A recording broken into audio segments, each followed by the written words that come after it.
Bienvenidos amigos al top 7 de los portátiles más potentes y caros a día de hoy. Debido a que la primera edición gustó bastante, pensé que estaría bien más que nada por los últimos lanzamientos, una actualización, porque cuando lancé ese top estábamos por la generación 10 de Intel, la cual obviamente a día de hoy deja un poco que desear, contando que ya existe la Gen 11 y 12, bueno la 12ª desde hace muy poco, y la nueva generación AMD Ryzen 5000 series y 6000 en camino. También tenemos ciertas incorporaciones de GPUs y más cositas que comentaré a continuación. Así que bien amigos, como siempre todo lo que hablo comento está en descripción y empezamos. Puesto número 7, Asus ROG Zephyrus G15, una de las opciones más económicas entre comillas de los que pertenecen a los equipos pepino. Procesador cuenta con el AMD Ryzen 9 5900HS, posee 8 cores y 16 hilos, superado solo por la variante HX, de igualmente 8 cores y 16 hilos. Frecuencia máxima 4.5 GHz, dato ligeramente inferior a lo especificado en la página de AMD. Lo que sucede en este caso, igual que con otros fabricantes, es que de serie Asus modifica la BIOS para bajar un poco la frecuencia y mejorando de este modo las temperaturas. No es ninguna pega, es frecuente a día de hoy, proceso parecido al famoso Thunderbolt. Memoria RAM 32 GB a 3200 MHz, sin embargo hay únicamente un slot, es decir que no es un kit, bueno sí, pero 16 GB están soldados a la placa base y los otros 16 conectados gracias al slot. Vamos, que este slot soporta un máximo de 32 GB, haciendo un total de 32 más 16, 48 GB. Sistema utilizado para reducir peso. No voy a entrar en polémicas de si es mejor o peor, simplemente es una forma de ahorrar peso. Almacenamiento 1 TB SSD NVMe M.2. Tarjeta gráfica Nvidia RTX 3080, no es la TI, y proporciona 8 GB de VRAM con un TDP máximo de 100 watts, utilizando, atención, Dynamic Boost de Asus. Para que no lo sepa, si no utilizamos Dynamic Boost, descendemos hasta los 80 watts. Monitor de 15.6 pulgadas WQHD, resolución exacta 2560 x 1440, DCI-P3 100%, refresco 165 Hz, cantidad que está bien, no obstante, para una 3080 quizás se queda un poco justo, tiempo de respuesta 3 milisegundos, tipo de panel nivel IPS, ojo no es IPS sino nivel IPS, muy parecido es la novedad en cuanto a paneles, digamos que es una tecnología diferente pero parecida, incorpora 4 altavoces y 2 tweets, impresiona un poco porque su peso no está ni siquiera en los 2 kilos, en concreto 1.9. Perdón, una cosa que mucha gente confunde es el puerto Type-C. En este caso, igual que en muchos equipos, no es Thunderbolt, sino es únicamente un puerto 3.0, pero con la forma de Type-C, es decir, que no posee las capacidades del Thunderbolt 4. Puesto número 6, MSI WS y WE76, mismo modelo, dos variantes. Tanto el WS como el WE cuentan con el Core i7 de la 11ª generación 11800H, con igual que el Ryzen 5900HS, 8 cores y 16 hilos. Memoria RAM 32 GB con doble slot, es decir, un kit de 2x16 GB a 3200 MHz. Capacidad máxima 64 GB, aquí sí tenemos un pequeño extra a los 48 GB de Asus, aunque bueno, es súper complicado llegar a los 64 GB de uso, por lo cual 32 es más que suficiente. Almacenamiento generalmente suele venir 1 TB, sin embargo dispone de dos puertos M.2, uno generación 3 y el otro Gen 4. Altavoces 2 para el WS y 4 para el WE. Soporta Bluetooth 5.2, Wi-Fi 6E y por si fuera poco LAN a 2.5 gigabits. Tarjeta gráfica RTX 4 modelo A3000 de 6 GB VRAM y un TDP de 130 watts para la versión WE y de solo 95 watts en la WS. Puede parecer una tontería, sin embargo, un ejemplo, imaginaros que comparamos un par de coches, uno con 100 caballos por ejemplo,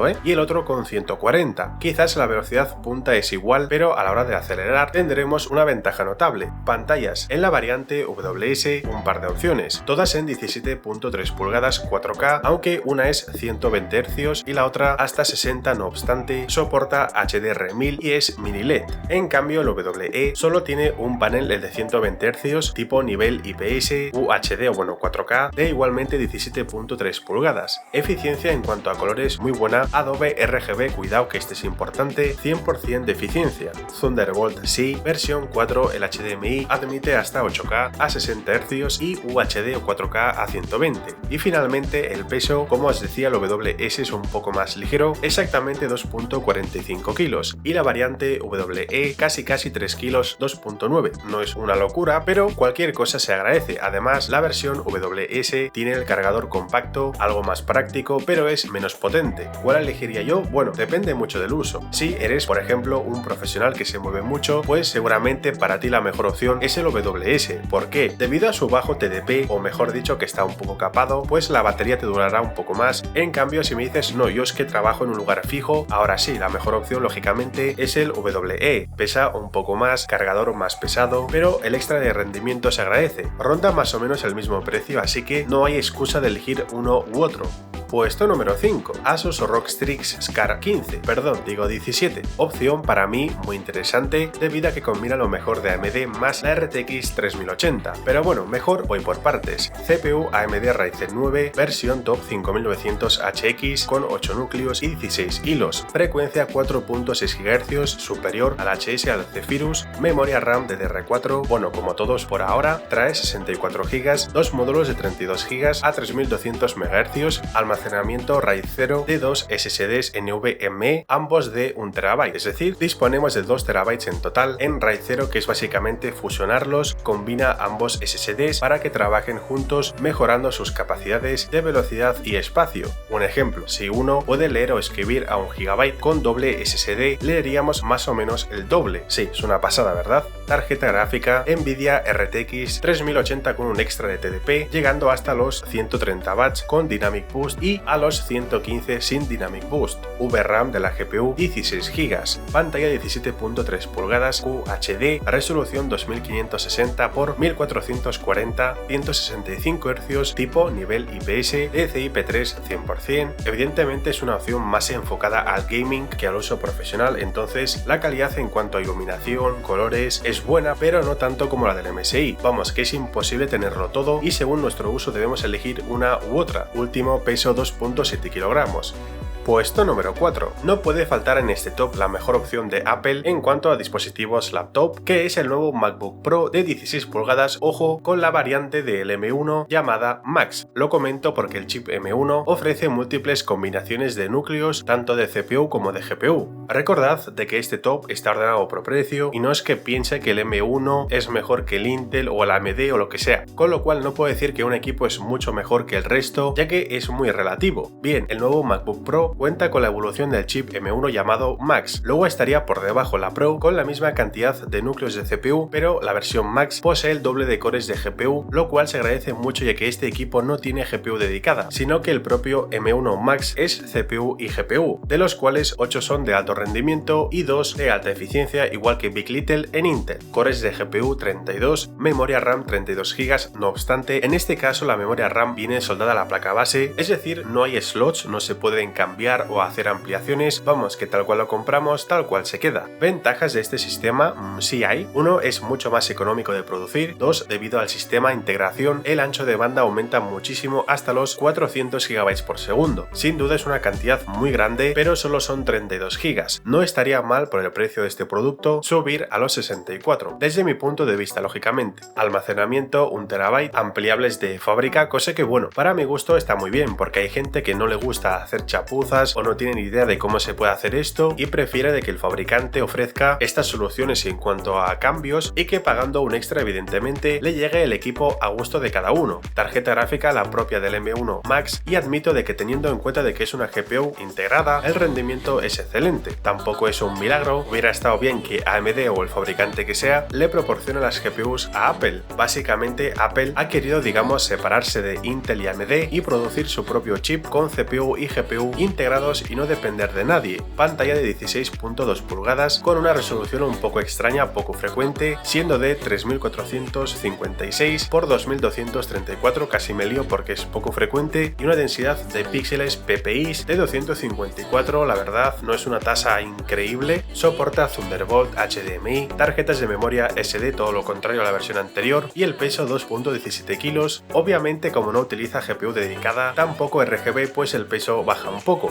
Puesto número 3, MSI GE66 y variante GS, que bueno, es muy parecido, pero el famoso Raider es más completo. El otro sería el Steel, no sé si lo pronuncio bien, ya sabéis que el inglés no es mi punto fuerte. Ambos parten de la misma base, 12UHS, significa que usan generación 12 de Intel más la nueva memoria RAM DDR5 y otras novedades que son muy interesantes. De CPU ofrecen el nuevo Core i7 12700H más, siendo opcional el nuevo Core i9 12900H, que, ojo, no son equivalentes a las variantes de sobremesa. Básicamente es el mismo procesador, salvo que en el i9 los cores vienen a 5 GHz, en cambio en el i7 a 4.7 GHz. Poseen en total 14 cores, de los cuales 6 son de alto rendimiento y 8 de alta eficiencia. Creo que hubiera estado mejor 8 y 6, pero de este modo Intel baja muchísimo el consumo, en concreto máximo 115 watts. Buena cifra tener en cuenta que a veces ponen 35 watts o 45, no obstante estas cifras son, digamos, cuando el CPU usa el mínimo de su capacidad. Total de subprocesos 20, o sea 20 hilos, muy curioso porque son 6 y 8, y la frecuencia máxima de los E-Core, por cierto, es de tan solo 3,5 GHz, muy parecido a las variantes de sobremesa, pero con menos rendimiento debido a la limitación del consumo más el balanceo de núcleos. También disponible el nuevo Core i9 hasta 5 GHz en los núcleos de alto rendimiento, y además hay diferentes combinaciones de GPU, 3070 Ti, 3080 Ti, y imagino que en el futuro evidentemente sacarán nuevas versiones. Dejando aparte el tema CPU, una pasada, ahora ya sí, memoria RAM DDR5 16 GB por 2, un total de 32 GB a una frecuencia máxima de 4800 MHz. No acaba aquí lo bueno, el SSD NVMe es de 1 TB, pero además es Gen 4. Recientemente subí un vídeo de los NVMe en el que explicaba las diferencias, generaciones, ventajas y desventajas. En este caso, como ya os comenté en su momento, la generación 4 es muy superior a la Gen 3. Tarjeta gráfica Nvidia RTX 3080 Ti. Las variantes Ti son ligeramente más potentes a las versiones normales e incorpora 16 GB de VRAM. Sin embargo, atención, para el modelo Steel solo tiene 105 watts, factor que limita ligeramente, pero favorece la batería. En cambio, el Raider, el muy famoso, cuenta con 150 watts la GPU y es igualmente la 3080 Ti, pero más busteada. Vamos, que viene mucho mejor, aunque consume más energía, y como os comenté en otro vídeo, 40-50 watts no significan que vayas a ir, por ejemplo, a un 40% más de rendimiento. Realmente no es así. Ganarás más o menos un 10-15, en ocasiones llegarás al 20% más, pero no pienses que será un milagro o algo así, debido a que a pesar de las limitaciones la 3080 Ti es un modelo muy potente y fácilmente te proporciona muy buenos resultados. Contamos con lo máximo en HDMI, Thunderbolt 4, Ethernet a 2.5 gigabits y el peso varía según variante evidentemente. El Raider es ligeramente más tocho y pesa 2.38 kilogramos, tampoco es tanto. En cambio el Steel desciende hasta los 2.1 kilogramos, monitor de 15.6 pulgadas QHD, resolución 2560 x 1440 a una frecuencia de 240 Hz, eficiencia DCI-P3 100%. El MSI Raider ofrece varios paneles, uno Full HD a 360 Hz, obviamente enfocado a juegos competitivos, el QHD que os he mencionado y el UHD, sobre todo en ámbitos profesionales puede ser interesante, pero para videojuegos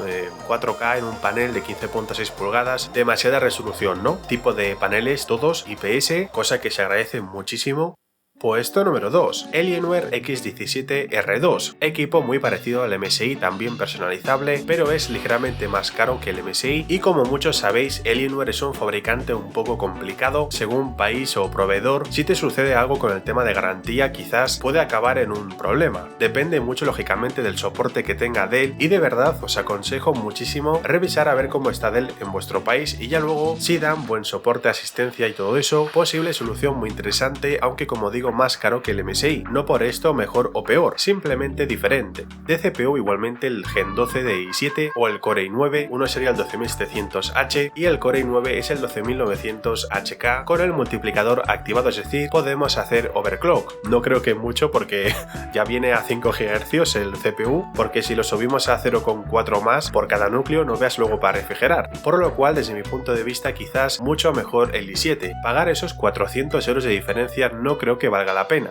Memoria RAM DDR5 2x16 GB a 4800 MHz, almacenamiento SSD desde 512 GB, muy poco no os lo aconsejo. Si ya el GTA Warzone Red Dead ocupa más de 100 GB cada uno, 512 GB no lo veo. La opción más atractiva es la de 2 TB en un SSD y luego está la de 4 TB en un RAID 0. Tarjeta gráfica Nvidia RTX 3080 Ti de 16 GB VRAM, cantidad perfecta para todo, eso sí, no menciona de cuántos watts es, número súper importante para determinar si es una buena GPU o no. Sobre los watts y TDP tengo un vídeo, os lo adjunto en las tarjetas. En él explico las diferencias de una GPU a otra y por qué existen variaciones de una misma GPU. Monitor de 17.3 pulgadas, Full HD solo a 165 Hz de actualización, 3 milisegundos de respuesta y curiosidad trae G-Sync, tecnología parecida a FreeSync pero de Nvidia, muy poco frecuente en equipos laptop, generalmente vienen con FreeSync debido a que es mucho más barato. Pequeño matiz y seguimos. Una cosa que bueno quizás no es molesta para muchos es que por ejemplo el Alienware o algunos fabricantes no indican el TDP de la GPU, valor súper importante, tampoco la generación del SSD y más datos muy interesantes para determinar si es un buen equipo o no, es decir, no porque tenga un terabyte SSD significa que sea lo máximo de los SSDs, puede ofrecer un terabyte o dos, pero os dejo las diferencias en pantalla. Una generación o un tipo de SSD puede costar 4 veces más y desde luego pienso yo que es un factor que como consumidor me interesa y en ocasiones, como digo, algunos fabricantes lo esconden por ahí o digamos que no lo dejan públicamente y tienes que estar como revisando en varios proveedores, páginas que no son oficiales y a veces lo que pone ahí no es 100% cierto, con lo cual algunos fabricantes pienso que deberían de mejorar mucho todo el tema de características e información adicional y dejarlo todo clarísimo. Evidentemente desde mi punto de vista cada fabricante es libre de hacer lo que quiera.